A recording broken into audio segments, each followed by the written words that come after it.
ইতিহাস, চোরাচালানের ইতিহাস, দেশের স্বাধীনতা সার্বভৌমত্ব ভারতীয় সম্প্রসারণবাদের পায়ের তলায় লুটিয়ে দেবার ইতিহাস, জাতীয় অর্থনীতিকে বিকিয়ে দেবার ইতিহাস, রক্ষীবাহিনীর শীত সন্ত্রাসের ইতিহাস, স্বাধীনতা যুদ্ধের চেতনা ও লাখো শহীদের রক্তের সাথে বেইমানির ইতিহাস। রাষ্ট্রীয়করণের নামে আওয়ামী লীগ ব্যাংক, বিমা, মিল, কল কারখানায় হরিলুট করেছিল। দেশের সম্পদ পাচার করার জন্য সীমান্তকে উন্মুক্ত করে দিয়েছিল। আওয়ামী শাসনামলে অবাধ লুটপাটের ফলে বাংলাদেশ বিশ্বের বুকে তলাহীন চুরি আখ্যা পেয়েছিল। আওয়ামী লীগের আমলে বিদেশি সাহায্যের বেশিরভাগ মালই ভারতের কলকাতা ও বিশাখাপট্টনম বন্দরে খালাস পেত। ৭১-এর যুদ্ধ আর ধ্বংসযজ্ঞের পর ৭২-এ কোন দুর্ভিক্ষ না হয়ে আওয়ামী লীগের শাসন ও শোষণের ফলে ৭৪ দুর্ভিক্ষের সৃষ্টি হয়েছিল। আওয়ামী লীগ ও বাকশাল সরকার তাদের শাসনামলে এদেশের জনগণকে গণতন্ত্রের নামে দিয়েছিল স্বৈরাচার। সমাজতন্ত্রের নামে শুরু করেছিল সামাজিক অনাচার, বাঙালি জাতীয়তাবাদের নামে জাভিকে করেছিল বিভক্ত, আর ধর্মনিরপেক্ষতার নামে জুগিয়েছিল ধর্মহীনতার ইন্ধন। এভাবে স্বৈর সন্ত্রাসের নাগপাশে সমগ্র আতিকে আবদ্ধ করে শ্বাসরুদ্ধকর অসহায় অবস্থায় রাষ্ট্রীয় শাসের মাধ্যমে পরিকল্পিতভাবে সরকার বিরোধীদের সব শক্তি শেষ করে দেয়া হয়েছিল। সাংবিধানিক এবং গণতান্ত্রিক উপায়ে সরকার পরিবর্তনের সব পথ বন্ধ করে দেওয়ার লক্ষ্যেই এ সময় পদক্ষেপ নেওয়া হয়েছিল। এভাবেই জাতির জীবনে নেমে আসে এক চরম হতাশা। চারিদিকে দেখা দেয় ঘোর অন্ধকার। প্রাণভরে শ্বাস নিতেও আতঙ্কগ্রস্ত হয়ে পড়েছিল সাধারণ জনগণ। সেই সন্ধিক্ষণে আবারও শেখ মুজিবের জাতীয় বিশ্বাসঘাতকতার প্রতি সোচ্চার হয়ে ওঠেন সেনাবাহিনীর আরেক তরুণ অফিসার বঙ্গ সার্কুল কর্নেল জিয়াউদ্দিন। ১৯৭২ সালের গ্রীষ্মকালে সাপ্তাহিক হলিডেতে কর্নেল জিয়াউদ্দিন তার সারা জাগানো নিবন্ধ প্রকাশ করেন। এই নিবন্ধের মাধ্যমে তিনি সরাসরি জাতীয় মুক্তি সংগ্রামের প্রতি ক্ষমতাসীনদের বিশ্বাসঘাতকতার অভিযোগ আনেন। তিনি তার নিবন্ধে লেখেন, independent has become an agony for people of this country. Stand on the street and use a purposes, spirits, levels facts going through the mechanics of life. Generally, utter a liberation war, the new spirit carries through and the country builds itself out of nothing. In Bangladesh, the story is simply one. Cha all of Bangladesh is either begging or singing sad songs or shooting without awareness. Cha hungry and poor are totally lost. Cha country is on the verge of falling into the abyss.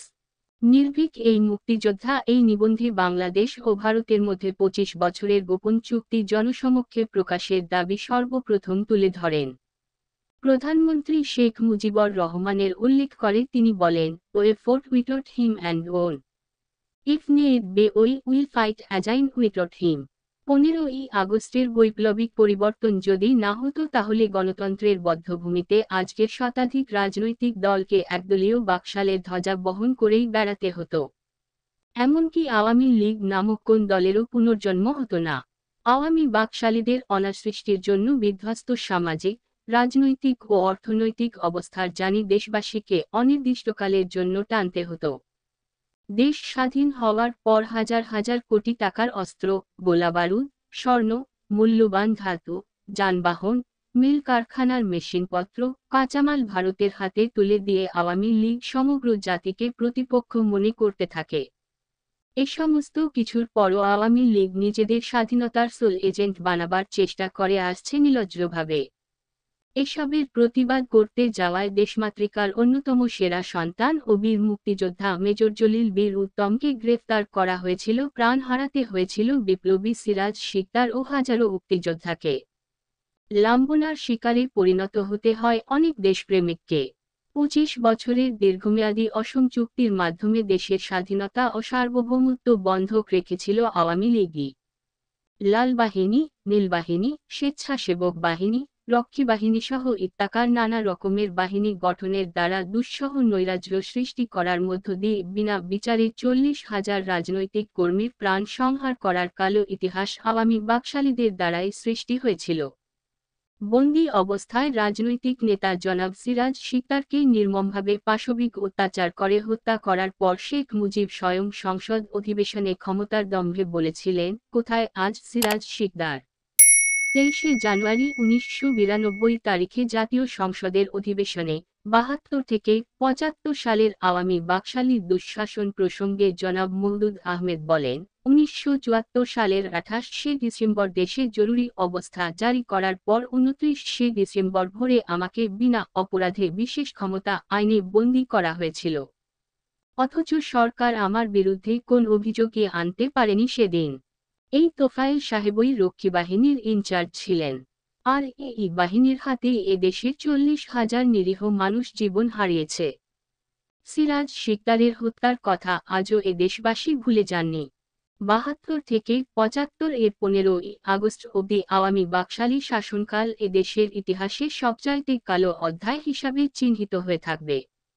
জাতির আশা আকাঙ্ক্ষাকে জলাঞ্জলি দিয়ে নিজের ক্ষমতাকে পাকাপোক্ত করার উদ্দেশ্যে যে ব্যবস্থা গ্রহণ করা হয়, সে ব্যবস্থা টিকে থাকতে পারে না।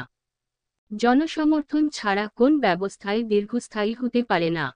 জাতীয় বেঈমান ও বিশ্বাসঘাতকরা যখন জাতির কাঁধে একনায়কতন্ত্র, স্বৈরতন্ত্রের বোঝা চাপিয়ে দেয়, জাতীয় স্বার্থ বিকিয়ে দেয়, ব্যক্তি ও গোষ্ঠী স্বার্থ হাসিলের জন্য মির্জাফর বা রাজাকার আলবদরের ভূমিকায় অবতীর্ণ হয়, তখন তাদের অন্যায় অত্যাচার, শোষণ, নির্যাতন থেকে জাতিকে বাঁচানোর তাগিদে তাদের দুঃশাসন উৎখাত করার জন্য দেশপ্রেমিকদের বিপ্লবের পথ অবলম্বন করতে হয়েছে যুগে যুগে।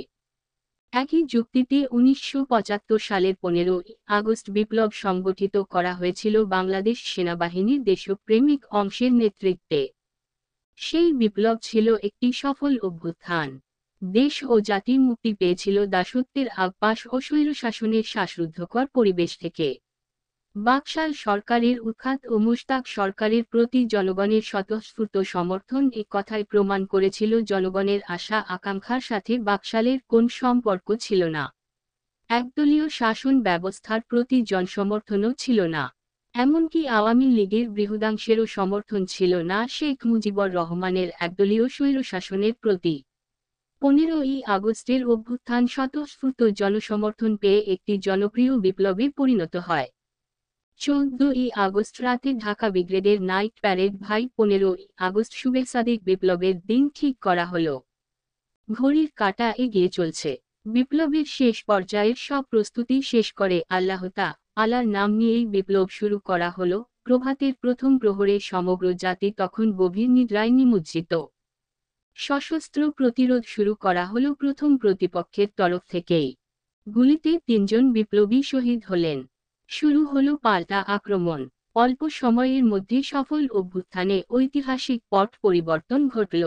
রেডিও বাংলাদেশের মাধ্যমে দেশবাসীকে জানালো হলো শেখ মুজিব সরকারের পতনের কথা। একই সাথে ঘোষণা করা হলো খন্দকার মোশতাক আহমদ অস্থায়ী রাষ্ট্রপ্রধান হিসাবে রাষ্ট্র পরিচালনার দায়িত্বভার গ্রহণ করেছেন। কারফিউ জারি করা হলো দেশের বৃহত্তর স্বার্থে। জনগণের কাছে আবেদন জানানো হলো বিপ্লবের সমর্থনে আইনশৃঙ্খলা পরিস্থিতি এবং নাগরিক জীবনের নিরাপত্তা রক্ষার কাজে সেনাবাহিনীকে সাহায্য করার জন্য। স্বৈরাচারী মুজিব সরকারের পতন ঘটেছে জানতে পেরে সমগ্র জাতি সেদিন স্বতঃস্ফূর্তভাবে বিপ্লবকে অভিনন্দন জানিয়েছিলেন। আনন্দের আতিশয্যে ঢাকার রাস্তায় লোকের ঢল নেমেছিল। জনগণ সারাদেশ জুড়ে আনন্দে আত্মহারা হয়ে পড়েছিলেন স্বৈরশাসনের নাগপাশ থেকে মুক্তি পেয়ে। মসজিদে মসজিদে লোকজন সেদিন বাংলাদেশ সেনাবাহিনীর দেশপ্রেমিক সদস্যদের জন্য বিশেষ দোয়া ও মিলাদের আয়োজন করেছিলেন। মিষ্টি বিতরণের ধুম পড়ে গিয়েছিল মহল্লায় মহল্লায়। শেখ মুজিব ও তার দোসরদের জন্য সেদিন বাংলাদেশের জনগণ ইন্না লিল্লাহি পড়তেও ভুলে গিয়েছিলেন। সবারই এক কথা, দেশ জালিমের হাত থেকে বেঁচে গেছে। রাজেউন বাকশালী শাসনে জনগণ ছিলেন অতিষ্ঠ। কিন্তু আওয়ামী বাকশালী গোষ্ঠী যে এতটা ধিকৃত হয়ে উঠেছিল জনগণের কাছে সেটা উপলব্ধি করতে পারা গিয়েছিল বৈপ্লবিক পরিবর্তনের পর জনগণের অভূতপূর্ব ও স্বতঃস্ফূর্ত সমর্থনের বহিঃপ্রকাশে। বাংলাদেশের মানুষ জাতির প্রাণীলমে অতীতে সবসময় সঠিক রায় দিয়ে এসেছেন, সেটাই তারা আরেকবার প্রমাণ করলেন 15ই আগস্টের বিপ্লবকে সমর্থন জানিয়ে। আগস্ট বিপ্লবের নৈতিক বৈধতার প্রমাণ দেশবাসীর স্বতঃস্ফূর্ত সমর্থন। ১৯৭১ সালে ৪ এপ্রিল জাতীয় সংসদে মরহুম শেখ মুজিবের উপর একটি শোক প্রস্তাব উত্থাপন করা হয়। তখন দেশের প্রেসিডেন্ট ছিলেন মরহুম জিয়াউর রহমান এবং স্পিকার ছিলেন মির্জা গোলাম হাফিজ। কোন মৃত ব্যক্তির উপর রাষ্ট্রীয়ভাবে শোক প্রস্তাব উত্থাপন করতে গেলে প্রথাগতভাবে তার জীবন বৃত্তান্ত পড়ে শোনানো হয় এবং সংসদের কার্যবিবরণীতে তা লিপিবদ্ধ করা হয়। ১৯৭৯ সালের ৪ এপ্রিল শেখ মুজিবের উপর যে শোক প্রস্তাব উত্থাপন করা হয় তা উত্থাপন করেন স্বয়ং মির্জা গোলাম হাফিজ। তার পঠিত শেখ মুজিবের জীবন বৃত্তান্তের শেষ লাইনে বলা হয়, ১৯৭৫ সালের ১৫ই আগস্ট এক রাজনৈতিক পট পরিবর্তনের ফলে তিনি মৃত্যুমুখে পতিত হন। সংসদ কার্যবিবরণীর সংরক্ষিত দলিল। এটাই মূল কথা। শেখ মুজিবের মৃত্যু একটি সাধারণ হত্যাকাণ্ড নয়। শেখ মুজিবুর রহমানের মৃত্যু হয়েছিল রাজনৈতিক পট পরিবর্তনের বৈপ্লবিক অভ্যুত্থানের প্রক্রিয়ায়। একই দিনে শেখ মুজিবের পতনের রাজনৈতিক দিকটি খুব পরিষ্কার ও স্বচ্ছ করে ব্যাখ্যা করেছিলেন প্রধানমন্ত্রী শাহ আজিজুর রহমান। সেটা তিনি করেছিলেন শহীদ প্রেসিডেন্ট জিয়াউর রহমানের অনুমোদনক্রমে। তিনি বলেছিলেন, ১৯৭৫ সালের ২৫শে জানুয়ারি মাত্র ১৫ মিনিটের মধ্যে যে কুখ্যাত কালা কানুন পাশ করে বাকশাল নামক একদলীয় স্বৈরাচারী জগদ্দল পাথর দেশের তৎকালীন ৮ কোটি লোকের বুকে চাপিয়ে দেয়া হয়েছিল, সেটা ছিল একটা সংসদীয় কূপ। দাতা ওই একদলীয় স্বৈরাচারী অভ্যুত্থানের বিরুদ্ধে ১৯৭৫ সালের ১৫ই আগস্ট সংগঠিত হয় বৈপ্লবিক অভ্যুত্থান। সংসদ কার্যবিবরণীর সংরক্ষিত দলিল। একই অধিবেশনে পরে তিনি ইনডেমনিটি বিলটি সংসদে উত্থাপন করেন। বিলটি ২৪১ ভোটের বিপুল সংখ্যাগরিষ্ঠতায় পাশ হয়ে আইনে পরিণত হয়। ফলে ইনডেমনিটি আইন পঞ্চম সংশোধনী হিসেবে সংবিধানের অংশে পরিণত হয়। এভাবেই জনগণের ভোটে নির্বাচিত রাষ্ট্রপতি জেনারেল জিয়াউর রহমান ও নির্বাচিত সাংসদরা ১৫ই আগস্টের বিপ্লবের সপক্ষে চূড়ান্ত ফয়সালা করে বিপ্লব ও বিপ্লব সংগঠনকারীদের সাংবিধানিক বৈধতা দান করেছিলেন। আজ অবধি অতীত এবং বর্তমান সরকার প্রদত্ত ইনডেমনিটিগুলোর সাংবিধানিক বৈধতা দান করার বিষয় সম্পর্কে অনেক বক্তৃতা, বিবৃতি এবং লিখিত প্রতিবেদন জনগণের সম্মুখে পেশ করা হয়েছে, পক্ষে ও বিপক্ষে। এর বেশিরভাগই অস্বচ্ছ এবং প্রশ্নবোধক। এই সব আইন প্রণয়নের বিরুদ্ধে সবচেয়ে বেশি সোচ্চার দেখা যায় আওয়ামী লীগকে। বিশেষ করে দলীয় নেত্রী শেখ হাসিনা এই বিষয়ে অতিমাত্রায় বিশেষভাবে নিষেধাজ্ঞা করে চলেছেন। আওয়ামীপন্থী কিছু চিহ্নিত বুদ্ধিজীবীও ওই কোরাসে একই সুরে তান তুলেছেন।